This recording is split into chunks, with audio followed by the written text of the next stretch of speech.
Alphonse, bonjour, Patrick Iso, autorité de certification entreprise et pour notre module l'installation d'une autorité de certification. Donc nous allons couvrir tout ce qu'il faut préparer en préinstallation, le fichier CA Policy entre autres, et ce qu'il faudra appliquer en post-installation. Et quand nous aurons vu ce prérequis, nous passerons à la phase d'installation elle-même, et puis pour tester notre CA, nous testerons l'inscription de certificats. En préinstallation, les prérequis sont que vous pouvez installer une autorité de certification sur une installation complète avec interface graphique de Windows Server, mais vous pouvez aussi l'installer sur une installation minimale ou serveur core. Tous les composants, tous les sous-rôles des autorités de certification 2012 R2 sont maintenant supportés sur les serveurs core Microsoft. Il vous faudra, puisque l'on va installer une autorité de certification entreprise, une machine qui appartienne au domaine. Donc une Active Directory et une machine qui soit membre de notre Active Directory. Attention, une fois que vous aurez installé la CA, le nom de l'ordinateur ne sera plus modifiable, ainsi que l'appartenance au domaine. Il y a un lien entre l'autorité, le domaine et le nom de la machine. Ces infos sont entre autres reportées dans le certificat de la CA. Si vous souhaitez changer le nom de votre ordinateur après installation ou changer ou sortir la machine du domaine, il vous faudra d'abord désinstaller l'autorité de certification.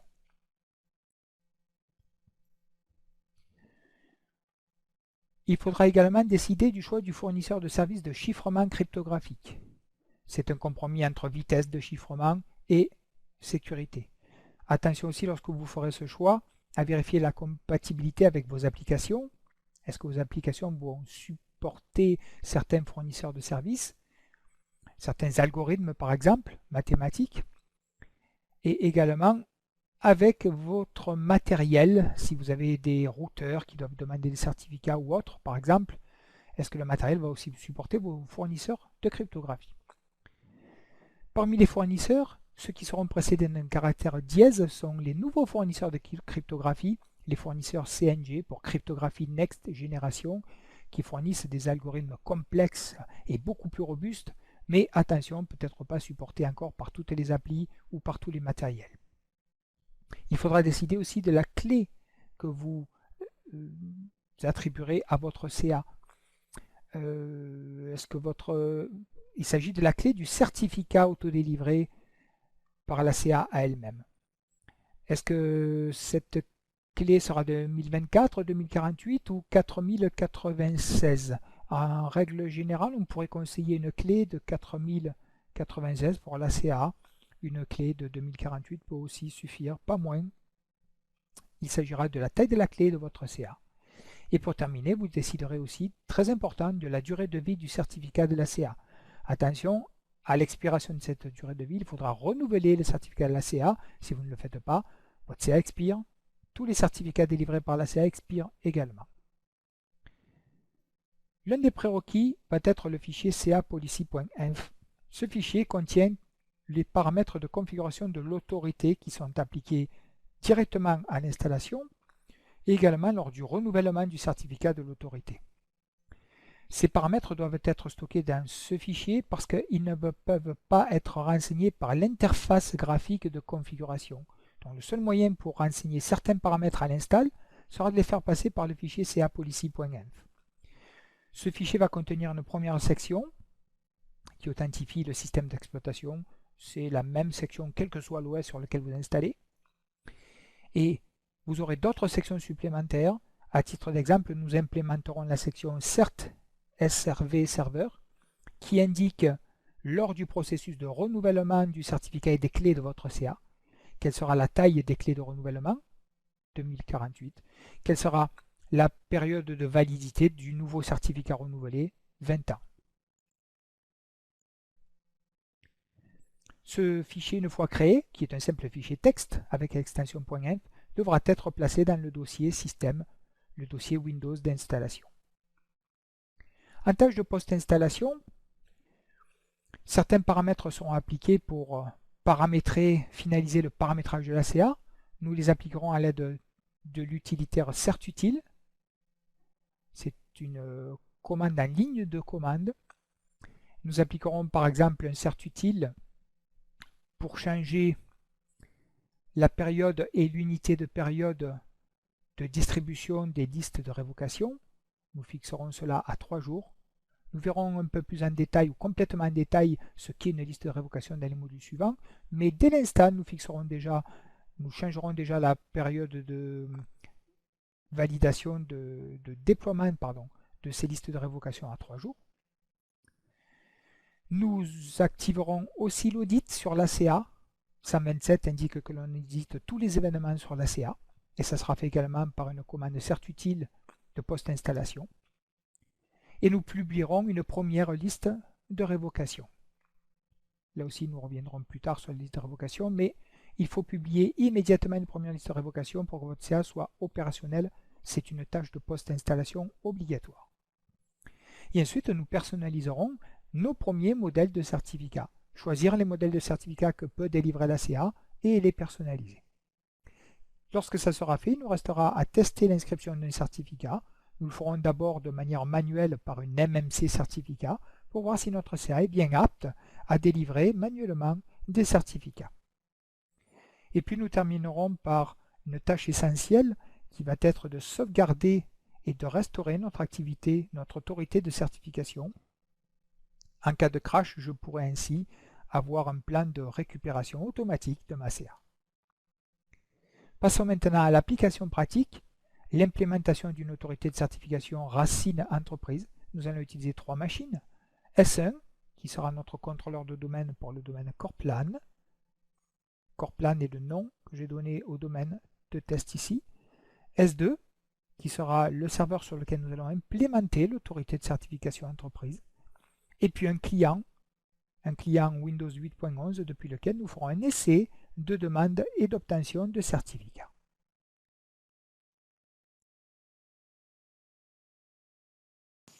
Nous allons donc réaliser l'installation de notre autorité de certification Racine Entreprise.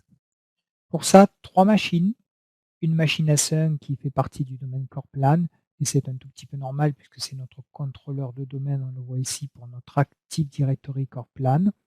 Une deuxième machine S2 qui fait également partie du domaine sur laquelle nous installerons notre autorité de certification entreprise. Et vous vous rappelez que c'est un prérequis, puisque c'est une CA entreprise, il faut absolument bien sûr que la machine fasse partie d'un domaine. Et une troisième machine, qui est une machine 8.1 cliente, que nous utiliserons pour valider l'inscription de certificats. Avant d'effectuer l'installation sur S2 en tâche de pré-installation, il est important de rédiger notre fichier CA Policy. Ici, j'ai placé des paramètres qui jouent sur le renouvellement du certificat et des clés de la CA. Donc, il indique par exemple que lorsque nous renouvellerons ce certificat et ses clés, les clés devront avoir une taille de 2048 et que nous renouvellerons ces éléments tous les 20 ans. Une fois que vous avez paramétré votre CA Policy, il faudra le copier pour qu'il soit interprété à l'install dans le dossier Windows. Et n'oubliez pas de supprimer, si nécessaire, l'extension TXT. Deuxième étape, je peux maintenant, à travers le gestionnaire de serveur, lancer l'installation du rôle, des binaires plus particulièrement. Donc je vais installer sur S2. Je vais installer les binaires pour les services de certificat Active Directory et les fonctionnalités associées qui correspondent à la console de gestion graphique de ma CA. J'installe bien le sous-rôle autorité de certification et je valide l'installation des binaires.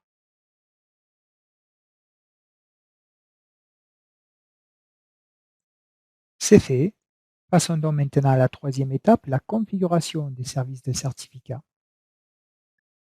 Je vais réaliser cette étape en tant qu'admin du domaine pour installer une autorité de certification, une autorité d'entreprise et Racine, puisque c'est la première de la hiérarchie d'autorité de certification. Le système va générer un certificat et des clés pour cette autorité et j'accepte les options de chiffrement par défaut. Nous allons changer le nom de l'autorité pour l'appeler Corp, Root, puisque c'est une racine, Ent, puisque c'est une entreprise, CA. Donc notre autorité s'appellera exactement Corp Root Ent CA.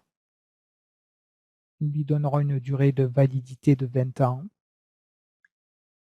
Et ici, j'aurais dû déplacer les chemins d'accès à la base de données et aux journaux sur un autre disque. C'est ce que vous ferez en production pour des raisons de sécurité et de performance. Comme c'est juste une démonstration, je vais laisser ces chemins pour le moment sur C et je vais valider ma configuration. Ma configuration est réussie. Quatrième et dernière étape, les tâches de post-configuration. Je pourrais en réaliser certaines directement dans la console autorité de certification. Par exemple ici, de manière graphique, je pourrais paramétrer la planification de publication des listes de révocation. Ça ne vous dit rien pour le moment. Nous verrons ceci, liste et certificats révoqués, dans d'autres modules de notre formation Alform. Mais je vais quand même changer la planification de ces listes. Je publie ou je propage ces listes pour le moment toutes les semaines et je souhaiterais changer ce paramètre. Je peux le faire dans l'interface graphique, mais je vais utiliser plutôt des commandes certes utiles. Deux commandes, une qui va indiquer que la propagation se fera tous les 3.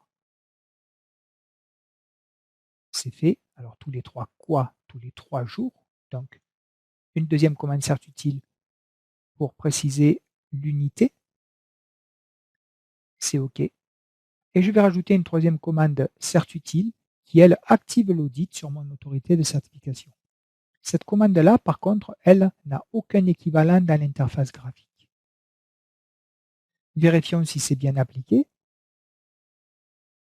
Ici, sur ma CA, je suis toujours... Non, je suis bien passé à 3 jours. C'est OK. Et sur le dernier paramètre, pour le vérifier, je peux simplement rappeler la commande en remplaçant le setReg par un getReg pour récupérer le paramètre. Et je vois que la valeur est bien 127, ce qui correspond à un audit complet sur les actions de ma CA. L'intérêt d'appliquer des actions de post-configuration à travers ici les commandes de certes utiles et non pas par l'interface graphique, c'est d'abord, on l'a vu, que certaines commandes ne sont pas accessibles dans l'interface graphique, mais surtout qu'en cas de crash de votre CA, vous pourrez appliquer très simplement à travers un fichier batch toutes vos commandes de post-configuration. La dernière tâche qu'il nous reste à faire pour disposer d'une CA opérationnelle, c'est de publier une première liste de révocation.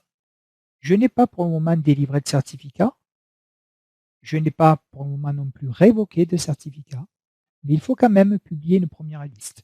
Une liste qui sera vide, forcément, et si cette liste n'existe pas, vos clients ne pourront pas obtenir ou demander de certificat. Avant de demander un certificat, le client vérifie s'il n'y a pas de certificat révoqué et donc il faut qu'il accède à cette liste. Donc je publie ma liste vide, c'est fait, et je dispose maintenant d'une CA qui est totalement opérationnelle pour pouvoir distribuer des certificats.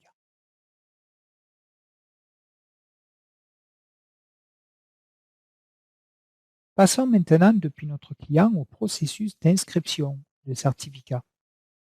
Je vais pouvoir réaliser ce processus à l'aide d'une console MMC certificat. Donc je lance l'exécution d'une MMC, je vais y rajouter mon composant affichable certificat pour l'utilisateur, puisque je vais demander des certificats ici pour l'utilisateur. Vous voyez que pour le moment, mon utilisateur n'a pas de certificat et je vais immédiatement enregistrer cette console sur le bureau sous le nom certificat.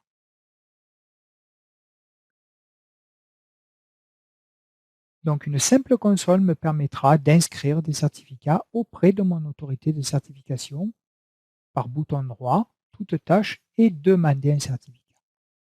Avant de réaliser cette étape, deux petites questions quand même qui me paraît utile de se poser. Première question, comment ma machine sait ou identifie que j'ai une CA entreprise?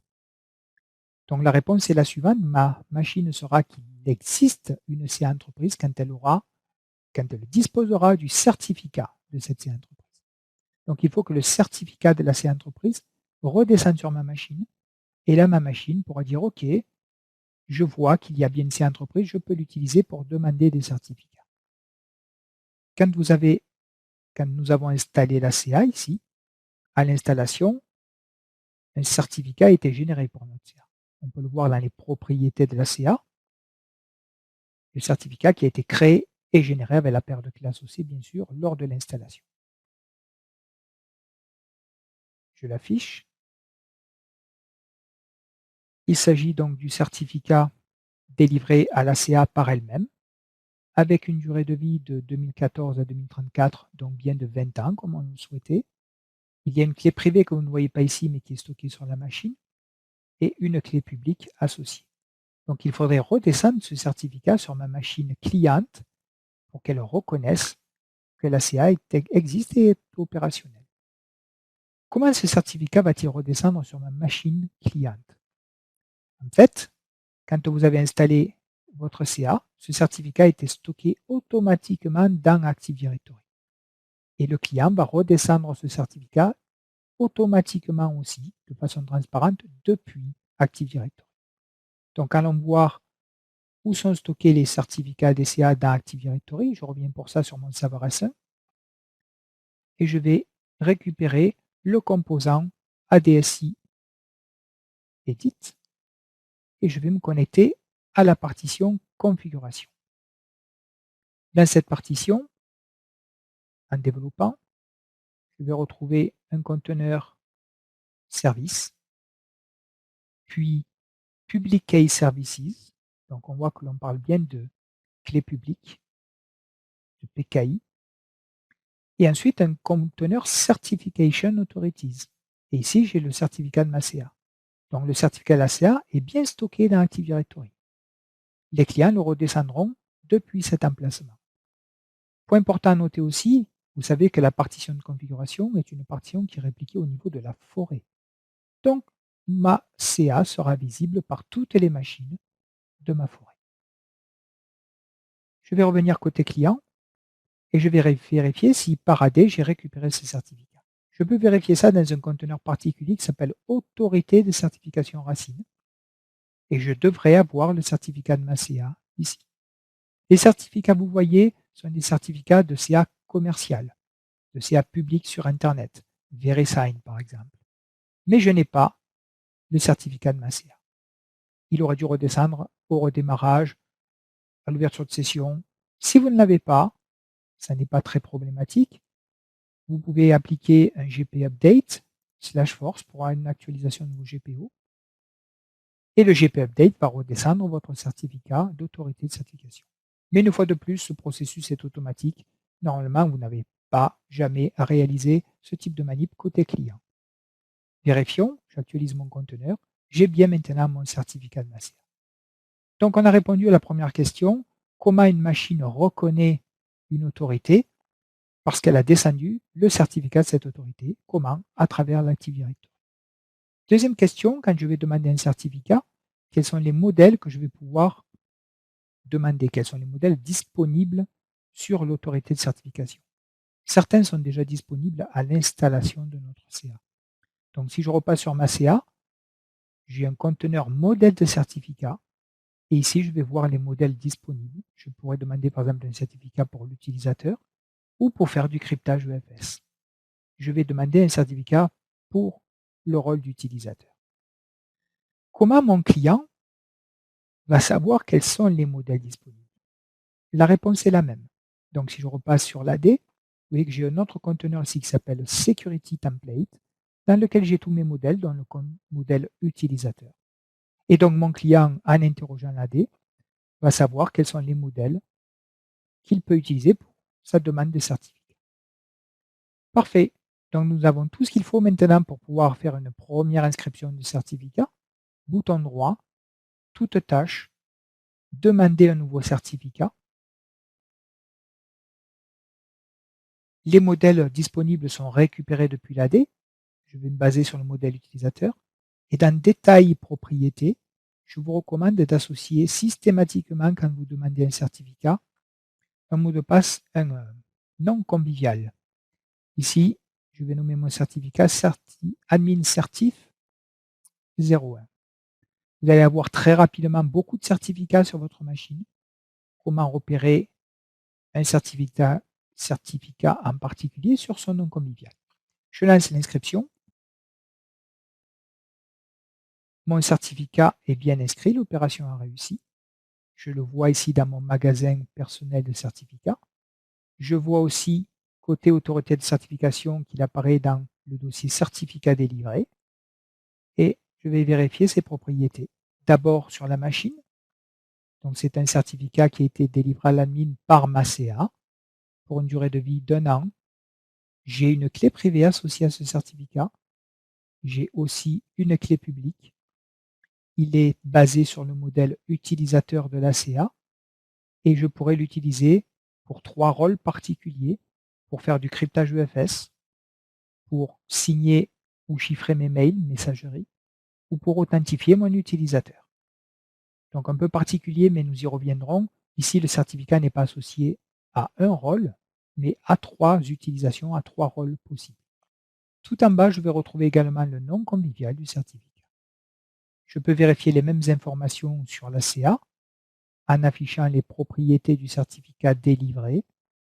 La seule chose à noter ici de particulier, c'est que sur votre CA, vous n'aurez pas la clé privée du certificat. Pour le moment, il n'y a pas d'archivage, nous le mettrons en place plus tard, mais pour le moment, attention, votre CA ne sauvegarde pas la clé privée. La clé privée n'est que sur la machine. Et si vous crachez votre machine, vous perdez pour le moment votre certificat. Nous verrons les solutions pour pallier à ça dans les modules suivants Alpha. Je vais demander maintenant un deuxième certificat pour le même utilisateur. Toujours toute tâche. Demander un nouveau certificat. Toujours basé sur le modèle utilisateur et je rajoute systématiquement dans les propriétés un nom convivial.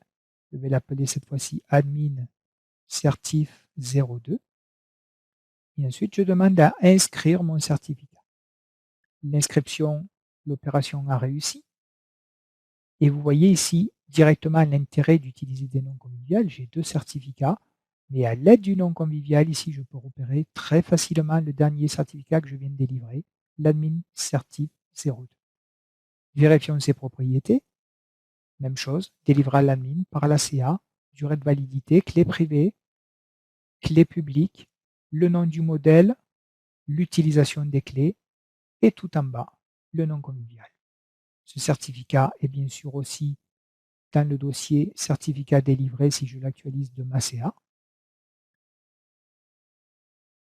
Donc j'ai bien la possibilité d'inscrire depuis un poste client des certificats directement depuis ma CA.